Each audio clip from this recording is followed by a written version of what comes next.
Во пресретно отпочнување на процесот за подготвување на новиот генерален урбанистички план на град Скопје, денес имавме работна средба со министерот за транспорт и врски господин Сугаревски, на мое огромно задоволство, со цел да разговараме за начинот на кој што Министерството за транспорт и врски како ресорно министерство може да се вклучи во изработка на новиот генерален урбанистички план на градот. Имајќи во предвид дека се работи за еден сложен и сеопфатен процес во подготовката на новиот ГУП кој што ќе важи од 2022 до 2032 година, повеќе од потребна е поддршката не само од Министерството, туку и од поширок круг на стручни лица од различни области, од невладиниот сектор, од академската заедница, како и од граѓаните поединци кои што директно може да придонесат или истото да го направат преку единиците на локалната самоуправа. Генералниот урбанистички план на градот Скопје е стратешки развоен план со општи елементи од просторниот развој во текот на наредната декада. Како таков се донесува во услови на творечки процес на планирање и соучество на сите субјекти и институции од територијата на градот Скопје. Планот ги дефинира основните наменски употреби на површините, ги представува главните смерници на развојот на нашиот град и ја регулира главната инфраструктура.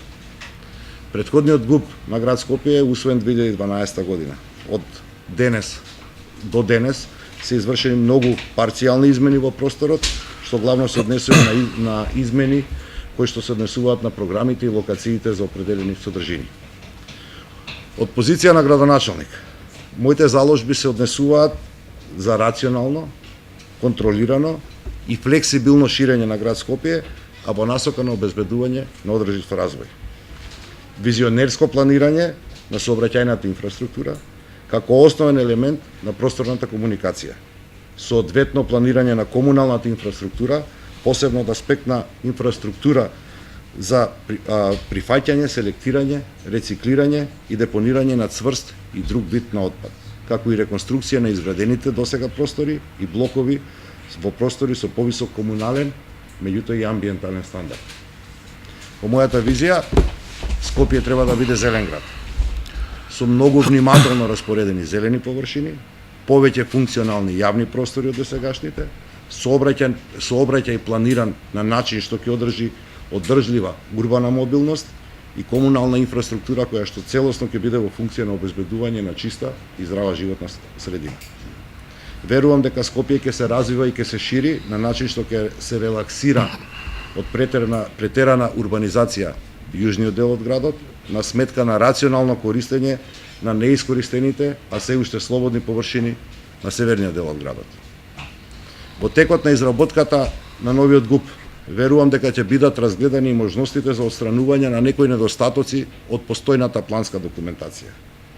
За пример го зимам или ја зимам така наречената јужна обиколница, која што и по мое мислење, меѓутоа и по мислење на стручната јавност, е спротивна на принципите за заштита на животната средина, имајќи во предвид дека за нејзино изработување или за нејзино пробивање потребно е да се уништи добар дел од водне.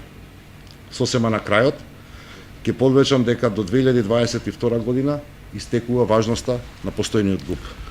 Имаме доволно време да ги вклучиме сите засегнати страни во изработката на генералниот урбанистички план на нашиот град, на начин што ќе се обезбеди гаранција дека се сериозно лимитирани можностите за било каков пропуст при носење на деталните урбанистички планови и друга планска документација од понизок ранг.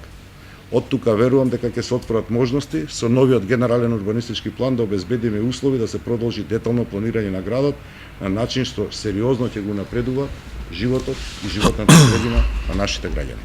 Благодарам.